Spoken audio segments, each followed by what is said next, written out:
Hello students, I am Malik sir. I am going to continue the lesson combustion and flame. Today I am going to discuss the topic carbon dioxide as a fire extinguisher.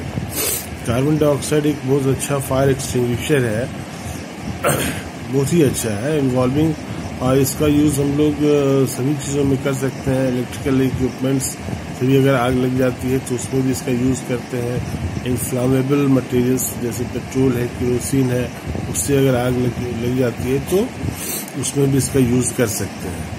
सबसे पहले तो ये देखिए कि carbon dioxide जो है कि heavier than oxygen, ये ऑक्सीजन से भारी होता है। ठीक है, पहली बात it is heavier than oxygen, और दूसरी बात है it is not a supporter of combustion, ना ही ये कंबशन को सपोर्ट करता है या मतलब बर्निंग को सपोर्ट करता है।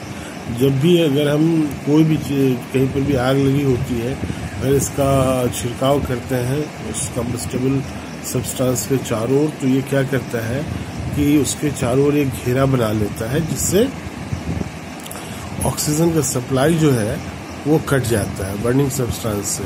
ठीक है, और वो आग बुझ जाती है। और दूसरा है कि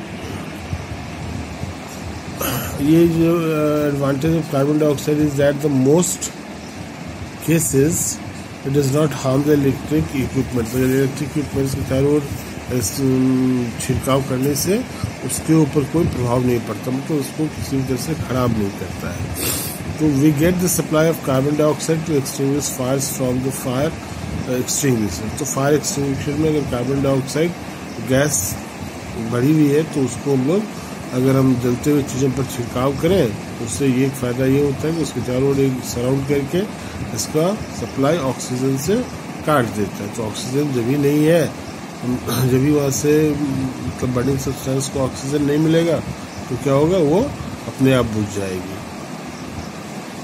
और अक्सर हाँ हम लोग इस तरह के फायर एक्सटिंग्विशर को स्कूल्स में, ऑफिस में, गोडाउन्स में, हॉस्पिटल्स में, कई जगहों पर देखते हैं इसको।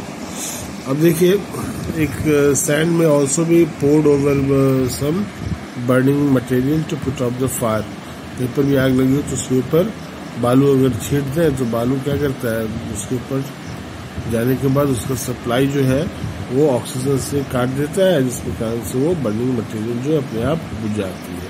तो मेन आपने देखा कि जो कंडीशन मैंने आपको बताया था, एक तो ऑक्सीजन से उसका कांटेक्ट हटा देना, कट कर देना, एयर से कट कर देना, तो एक मेन प्रिंसिपल है जहाँ पर इसका यूज़ किया जाता है। अब देखिए, फोम टाइप फायर एक्सटिंग्विशर, एक फोम टाइप फायर एक्सटिंग्विशर होता है जिसमें एक मेटालिक सिलेंडर होता है जो आप यहाँ देख रहे हैं।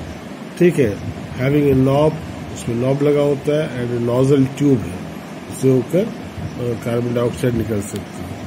And the metallic cylinder is filled with A saturated solution of sodium bicarbonate. ये मेटालिक सिलेंडर के अंदर सोडियम बाइकार्बोनेट का सैचुरेटेड सॉल्यूशन जो है रखा जाता है, और उसके अंदर एक ग्लास बॉटल भी है जिसके अंदर एल्युमिनियम सल्फेट होता है। तो जब कभी भी आग वाली स्थिति होती है तो हम लोग क्या करते हैं, उसको कस के पटकते हैं नॉब की तरफ से, नॉब टूट जाता है, जिसके कारण से ये दोनों सोडियम बाइकार्बोनेट और ये जो है आपका एल्युमिनियम सल्फेट दोनों आपस में मिलते हैं, रिएक्शन होता है, जिसके कारण से कार्बन डाइऑक्साइड वहाँ पर प्रोड्यूस होता है। ठीक है, the glass two bottles breaks and aluminum sulfate comes in contact with the aluminum bicarbonate and reacts with it to produce carbon dioxide. Carbon dioxide produce होता है, और एक सब्सटेंस है जिसका नाम है सेपोनिन, है ना, उसको ऐड करते हैं हम लोग सोडियम बाइकार्बोनेट सॉल्यूशन में, जिसके कारण से क्या होता है, फोम प्रोड्यूस होता है। तो दोनों स्थिति है। अगर हम अब इसका छिड़काव वो ट्यूब के द्वारा, नॉब को खोलकर ट्यूब के द्वारा इसमें लगा होता है, उससे अगर हम जलते हुए चीज़ों पर अगर उसका छिड़काव करें तो इससे क्या होता है कि उसका कांटेक्ट जो होता है बर्निंग सब्सटेंस का, वो ऑक्सीजन से फोम के कारण से कट जाता है, मतलब एयर से कट जाता है, इसके अंदर ऑक्सीजन है।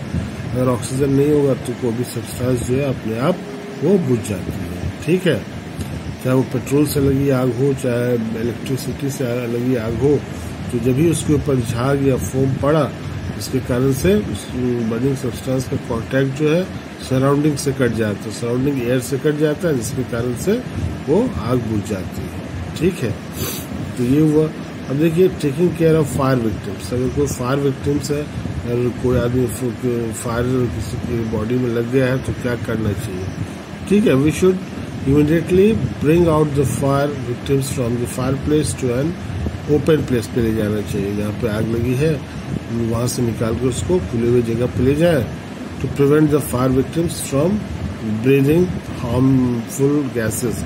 क्योंकि बर्न जो हो रहा है वहाँ पर कार्बन डाइऑक्साइड रिलीज हो रहा है, उसको ऑक्सीजन की कमी हो रही है, सफोकेशन हो रहा है। जैसे ओपन प्लेस में लाएंगे तो ये ब्रीदिंग प्रॉब्लम जो है इसका, सफोकेशन का जो या फिर ब्रीथलेसनेस जो है वो कम हो जाता है। पहला चीज़ ये करना है। दूसरा चीज़, when the clothes of a person catch fire, तो किसी भी आदमी के बॉडी में जो कपड़े उसने पहन रखे उसमें अगर आग लग गई है तो उसको तुरंत एक ब्लैंकेट से, कंबल से, मोटा कंबल से उसको ढक दीजिए। जैसे हम उसको ढकेंगे तो क्या होगा, वो जो बर्निंग क्लॉजेस है उसका कांटेक्ट हवा से कट जाएगी, उसको ऑक्सीजन मिलना बंद हो जाएगा, वो बुझ जाएगी आग। Should pour water over the victim's body.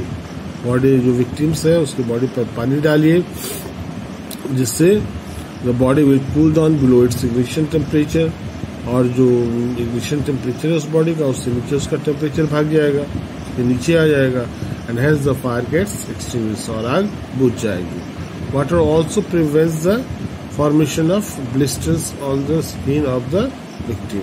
और पानी डालने से क्या होगा, उसके बॉडी में आग लगी है उसके ऊपर ब्लिस्टर्स मतलब जो फोड़े आ जाते हैं, उससे वो उसके बॉडी पर नहीं आएगा पानी डालने से। क्योंकि पानी क्या करता है, उसके बॉडी को काफी कूल डाउन करता है। ठीक है, जिसके कारण से ब्लिस्टर्स आने की संभावना नहीं रहती है।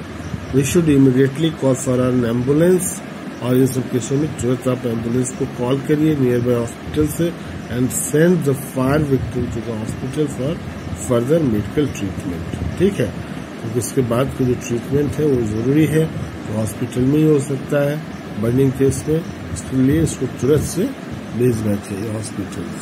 सारी बातें हैं, इसका ध्यान रखने की जरूरत है, हर किसी को जानने की जरूरत है। अब एक टॉपिक है फ्लेम। ठीक है, तो flame is the region where, ठीक है, flame is the region where combustion of a fuel takes place to produce heat and light. Flame एक ऐसा रीजन है कम्बशन का जहां पर फ्यूल जलता है, ठीक है, टेक्स प्लेस, और क्यों जलता है, to produce heat and light. तो what is flame? Flame is a region where combustion of a fuel takes place to produce heat and light, right. अब देखिए यहाँ पर ऑब्जर्व करिए इस फ्लेम को। हाँ, जब एलपीजी आप जलाते हैं coming out from the cooking gas stove, it's blue in colour. तो कैसा कलर होता है उसका? ब्लू कलर होता है। ठीक है,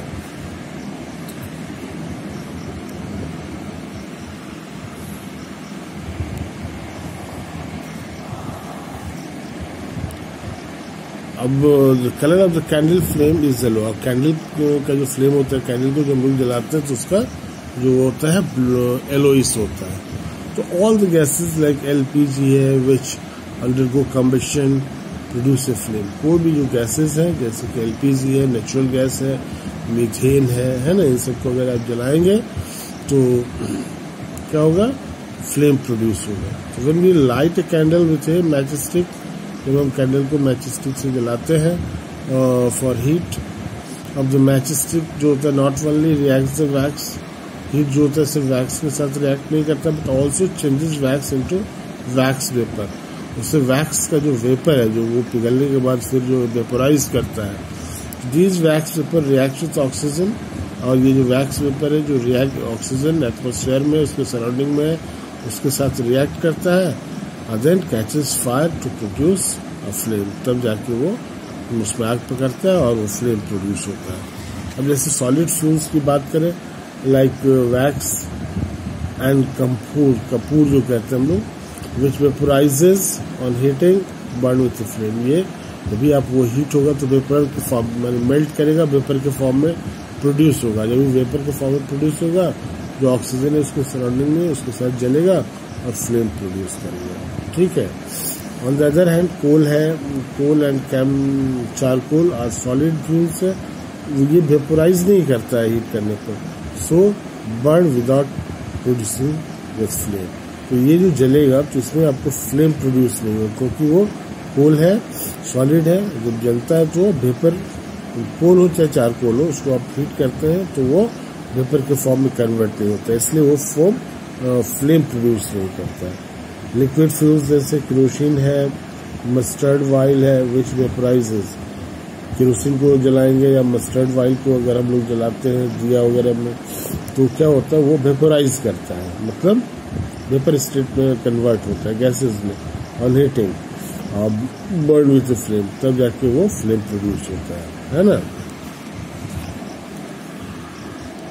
एक small hole in the provided at the base of the Bunsen burner used in laboratory.